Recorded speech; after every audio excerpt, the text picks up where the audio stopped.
be an issue to get through that. I'm not going to lie, 3.4 starts out weird. And what I want you to think about here, though, is the process to do every one of these is the same. What we're looking at with 3.4, it's called linear programming. What linear programming is, it's kind of, I was telling a couple people it reflects here. It's kind of like a lemonade, think of a lemonade stand. Yay. If you have a lemonade stand, you only have X amount of lemons, X amount of cups, and or time, if you want to think of it also. So you have certain constraints put on you for what your maximum sales can be. You can't sell more stuff than you have to make things. If you only have 10 lemons, you're only going to be able to sell whatever you can make out of 10 lemons. So you're bounded by some inventory control, if you will. What happens with these types of problems is that you're going to be able to see how you can maximize profit, maximize space by using certain cabinetry, things like that, by simple systems of equations with constraints, finding a region. And it comes from what you were doing last night by looking at what are called constraints. Linear programming basically starts with what are called constraints. These constraints are going to be the equations that you guys are given. Tomorrow, they'll be the equations that you're going to come up with. And they're pretty easy to come up with. A lot of times, if you're dealing with sales, can you have negative items? No. So you work a lot with what are called first quadrant problems. And that is bound by the region, x is greater than 0, greater than or equal to 0, y is greater than or equal to 0. That's first quadrant stuff. See what I'm going with that? So what we do here is we plot however many of these constraints, if you will, on a graph like we did last night or last week. Wait. So the x and the y is like greater than or equal to 0. That's just showing that it's in the first quadrant. Yeah. Because watch what happens. If I'm drawing this out, if I go long form, x is greater than or equal to 0. That's all of this. Yeah. Y is coming up here. Which means right away I have this boundary that they both agree on within the first quadrant. Got it. Hence why we call it first quadrant problem. Got it.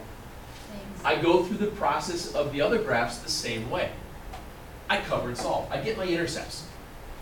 If I look at this one, my y-intercept is at 5. My x-intercept is at negative 15.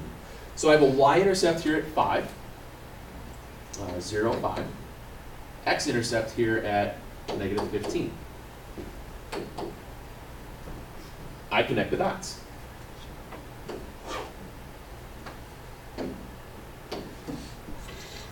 Did I go through the origin? No. Is 0 plus 0 bigger than 15? No. Nope. Oh, I'm sorry, smaller. Sorry. Yes, so it is true, my bad. So I shade towards the origin. Now, do I have to worry about shading on this side of it at all? No, because right now I know this region is being bound within here. Everybody see how I'm not, this is what you were doing, it sounded like, where you're just looking for that overlap, and that's a good skill to pick up on right away. So right now, you'll see I'm bound by that line, it turns at 0, 5, goes down to the origin, and goes back out. Everybody see that? My last boundary, y-intercept of 12, x-intercept of 6. So here's 12, and here's 6.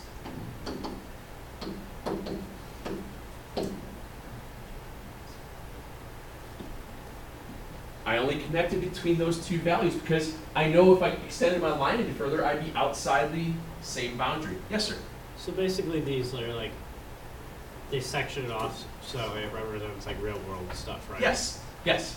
Because like you can't just like have negative of a product or something. Correct. And you'll see how it plays itself out. It's really, once you start playing around with these a little bit, it's pretty easy. Okay. 0 plus 0, is that smaller or bigger than 12? So I'm shading inward again. So I'm here, here, but I want you to see what happens. These two lines intersected right there. It's giving me this feasible region here, here, and over, where this ordered pair was at 0, 0. Move this over a little bit. This ordered pair was at 0, 5. I need to figure out that point. That point is the intersection of, oops, of these two lines. Yes, sir? Yep, absolutely. Then you just do a quick system. Whether you use substitution, elimination, whatever, you're looking at the system to solve for that part. I'm seeing right off the bat that I can say that x, I can get x by itself in that first equation, and say that x is 3y minus 15. Move the x over, move the 15 over. Yes, sir? Okay, I'm not sure if I'm moving ahead of things, but like, would you just set the equations equal to each other and then solve, or do you solve them as inequalities? You're solving, you don't set them equal to each other, but you treat it like you would, that they were equal as a system of equations. Okay? The question was, when you do your system of equations, disregard the inequality symbol. Just treat it as an equal, because you're looking where they hit each other. Where are those two equal? So you do that, the system then. But everybody okay by me saying, moving that over, bringing that here, and I get 3y minus 15? We've done this. Just spoke. So it doesn't matter whether it's what equality symbol. When you're looking where they run into each other, it's totally disregard it, treat it as an equal sign. Okay? Everybody okay with the x is 3y minus 15? Very quick substitution.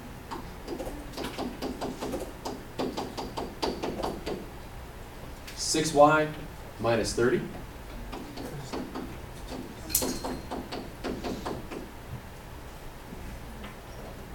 Seven y is 42. Y equals 6. Very good. Y is 6. What's x? Excellent. So that left you this intersection point at 3, 6. That's what you're looking to be able to do. Find the region. More often than not, you're going to have a couple of the points that are very easy to find because they wind up being intercepts.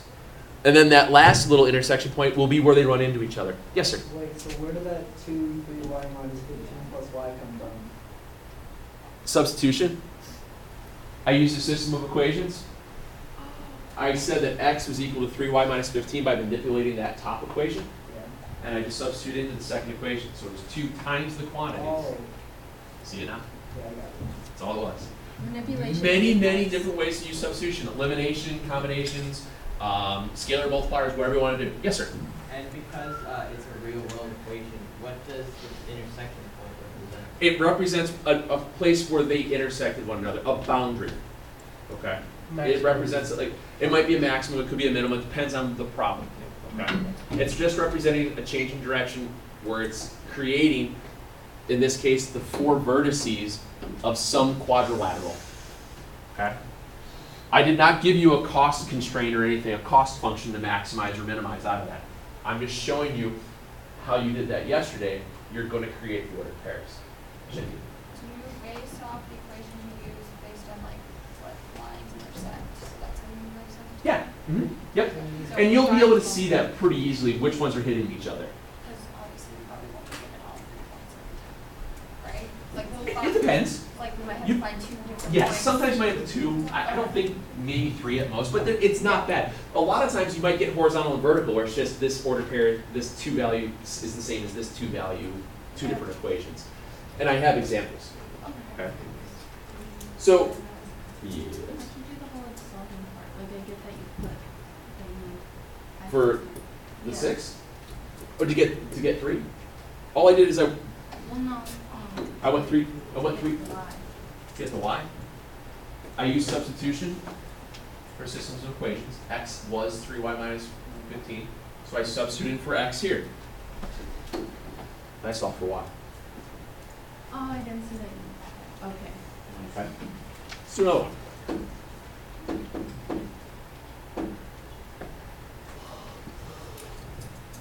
I don't want graphs. I'm gonna go real simple.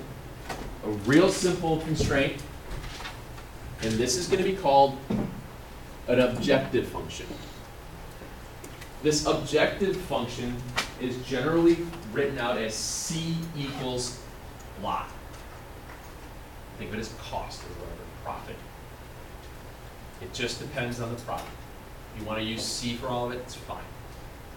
You're going to say that this function, this objective, your objective is to make $3 on selling something plus $4 selling something else. It is limited by specific constraints that you have given to you. Today you will be given your constraints. Your constraints will consist of inequalities. What you're going to do is graph the inequalities to find some bounded region. That bounded region then will create ordered pairs where the things meet. Those ordered pairs then are substituted in to the objective to find the biggest number and the smallest number. No, that was a lot. Let's start with what you know. First quadrant problem. X is greater than or equal to 0, y is greater than or equal to 0. All you have to do is this. Okay? It has to be in the first quadrant.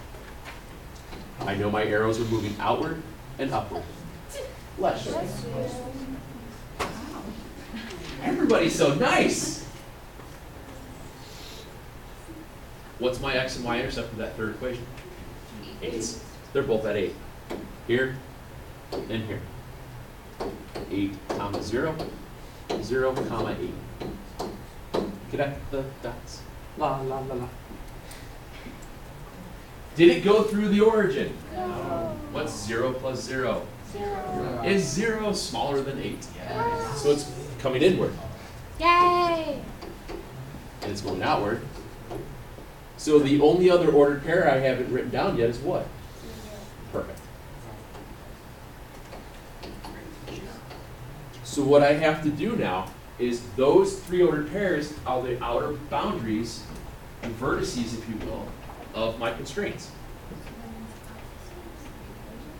Yeah. All I do is I take these ordered pairs now, 0, 8, 0, 0, 8, 0.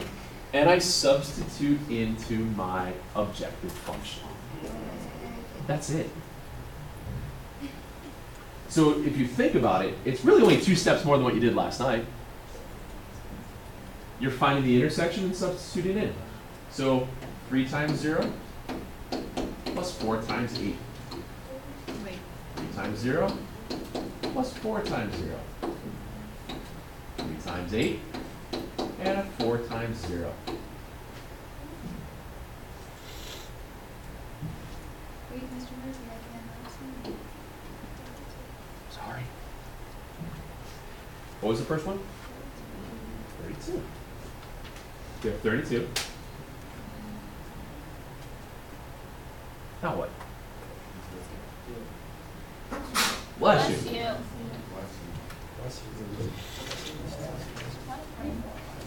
And 24.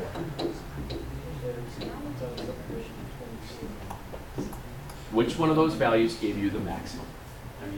32. So you say your maximum occurs at 0, 8, and your minimum occurred at 0. 0, 0. And you're done. Some other number. Yay! What that means, if you think about it in terms of sales, let's say you're selling granola bars and Cupcakes. cupcakes. If you sell 0 granola bars and 8 cupcakes, you'll make $32. If you sell nothing, you make nothing. If you sell just 8 granola bars, you will only make $24. Oh my god. See what I'm Mind saying? mode. You're looking for what is the biggest bang for your buck. What is your best outcome? What is the best possible thing? Okay? That's where this stuff gets you to. Math is actually useful for us. Yay, math! Again, notice I'm leaving up there quick graphs. Life is so much easier without graph paper. Life is so much easier without graph paper, especially when you get to this one. And I'll show you why. So your functions are, gentlemen, x is greater than or equal to 0, x is less than or equal to 5, y is greater than or equal to 0, and then I have this y is less than or equal to negative 2x plus 12. Before I go too far here, the last inequality is slope-intercept form, correct? Which isn't bad to graph in, but if I'm doing quick graphs, wouldn't it be easier to do cover and solve? Yeah. So if I'm doing cover and solve, I just have to have the x's and y's on the same side. So isn't that the same thing as 2x plus y is less than or equal to 12? I would do that because I'm not walking slopes. I'm cover and solve. It's fast, it's efficient, and it's just visual representation of what the world is going on. Okay? So think about your boundaries.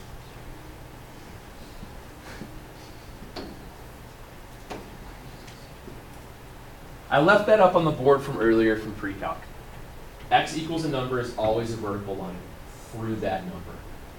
Y equals a number is always a horizontal line through that number. People always forget that. Don't forget that. So if x is greater than 2, well, there's 2. It's a vertical line. And it's going towards the right.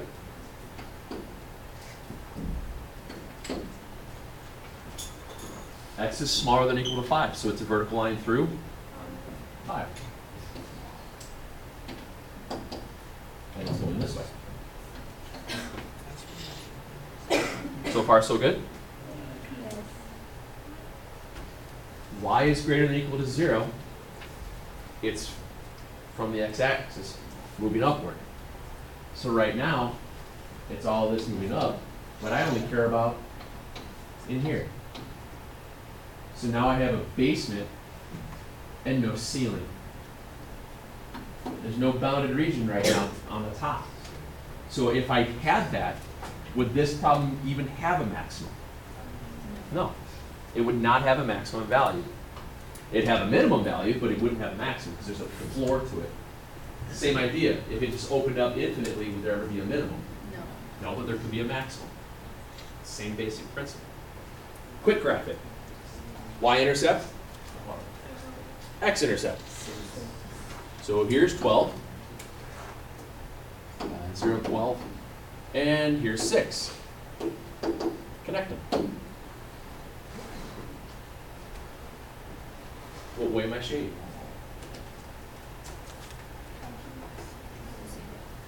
Quick graph. Solve for x. I'm moving inward, aren't I?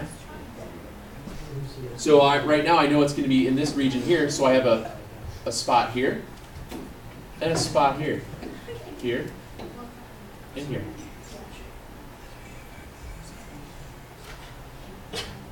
Bless you.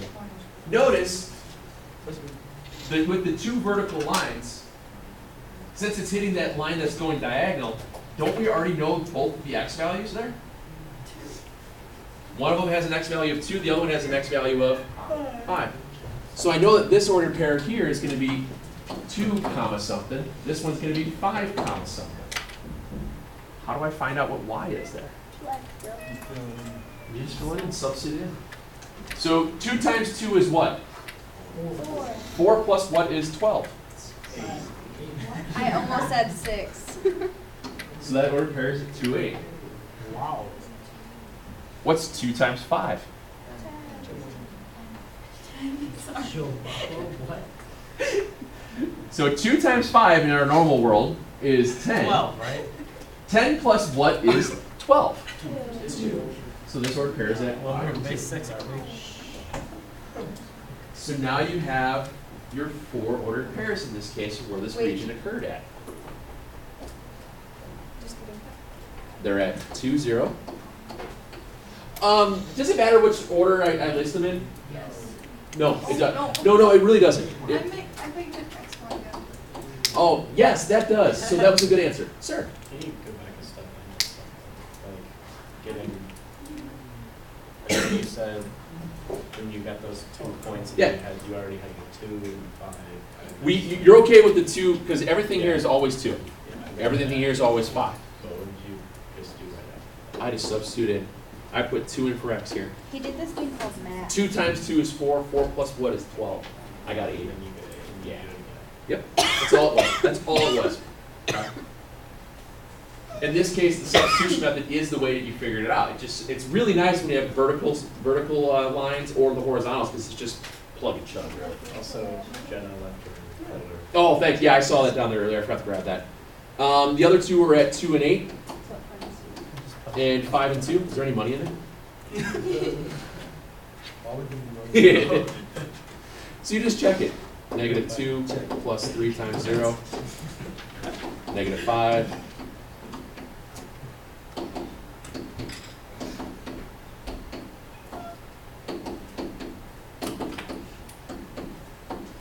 And I think this problem just asks for the maximum value. Which one of those is giving you the maximum? Didn't ask for a maximum and sometimes they'll ask that. Let's look at it.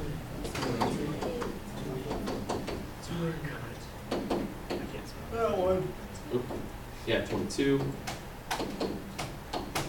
So your maximum is at 2/8. It's that one step further from what we did the other day. We're taking the intercepts. Now, one of the things you'll notice is that equations that you're going to be given here are a lot cleaner than what you were doing the other day. Finding the intercepts between these two will be a lot easier than if you had to find the intercepts to the other ones. Those are kind of nasty.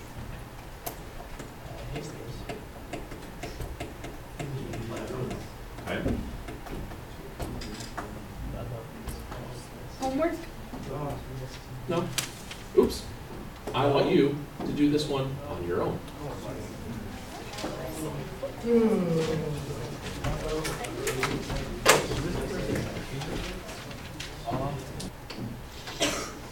Sake of time, I just want to get this thing in here. X is greater than or equal to 0, so it's everything quadrants 1 and 4. Okay? So I just put this out here to start. I'm going to move this one around to get my quick graph. Bless you. So if I do that, that means it's -2x plus y is 2. Everybody okay with that? Yes. Y-intercept of 2, x-intercept of -1.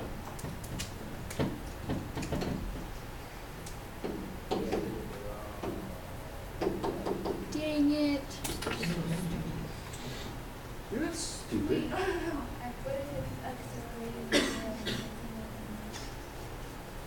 Oh, I know, I haven't gotten that far yet. I'm just saying it's less than or equal to, I'm sorry. But when I connect them, did it go through the origin? No. No. Is 0 plus 0 smaller than 2? Yes. So it's bounding downward, it's going this way. But I know that it's going to have to stop here because this moves out. So I don't have to worry about shading through, so it's going to come through here. Okay, so this back half, I don't have to worry about. Does that make sense? Because that first boundary is stopping me. And then the other one has x and y intercepts of 5.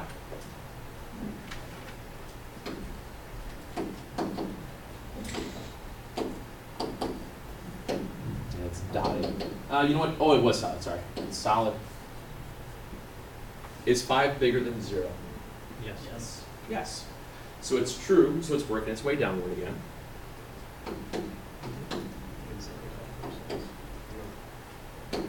And they intersect there. If you continued this line through, this would still go because it's still within the feasible region, isn't it? Yes, sir. Will there be a minimum on this problem? There's no minimum to this, and you can see that right away because there's no floor, there's no basement there. Yes, ma'am. Right, that means it's moving towards the right. X. Okay. Yes, sir. Ah, take a look. There's no minimum because this can just spill out this way. But there is a region, bless you, that's stopping you up top. We just got to figure out what that point is. The minimum is infinity. We just say there's no minimum. But it asks It for the would minimum. have to be negative. No, you would just say that there's no minimum. No minimum? No minimum. Sure. So, but I do have to find the intersection point. Pretty easy. It's where these two met. You already have y by itself. So why not just rewrite it as 5 equals x plus 2x plus 3. Oh, sorry.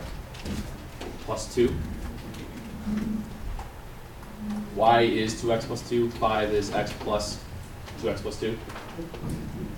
Moving it around real fast, you might notice that you're going to get 3 equals 3x. What's x? If x is 1, 1 plus what is 5? 4. So you'd have an ordered pair here at 1, 4. So your change of directions really, yes, sir?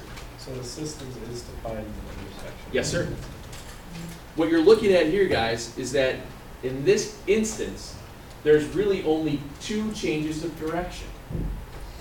There's a change of direction at moving upward at 0, 2, and then at 1, 4, and then it just comes back down. I don't need to test anything else but those 2 points. So if I test 0, 2 for the maximum, and then I test it at 1, it's pretty easy to tell which one of those ordered pairs is going to be my maximum. Okay. It takes a little getting used to. You use the systems to solve the intersection point. Draw it big enough so you can see where you're running into things. Use a little bit of space, but don't use graph paper. What I want you to do tonight, it is 3, 4. Let me make sure you get the right problem number. It's starting on page 166. I'd like you to try 14 through 20. You said 166? Yes, ma'am. 14 through 20? Okay. So it's section 3 and 4, page 166, 14 through 20. Yes, sir. Are you going to post this one on your website? 'Cause I did, and I totally had forgotten about it the other day. Okay. The other thing that's nice, and this came up, that on the website, if you did go to the regular, I went to the video. And yeah, I was watched just gonna say, if you could just go to the period video or whatnot of the previous one, if I had forgotten to post it, I do this a lot, I forget to write it down on the web. But if you hit the video from the lesson, Right. whatever. So if you hit the video that was on there and just scroll to the end, the homework problems will show up. You know what I'm talking about, right? So if I forget to post it on the website, just scroll through the video. You'll find it. No, what are you talking about?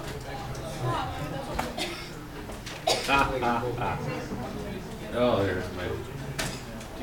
It's me talking to me. Talk Wait, about when you ego. record those videos, is it like during class? Yeah. Yeah, so you can somebody hear like everything. So like you can hear all my gays in those videos. Yeah. Oh my god. so So you might want to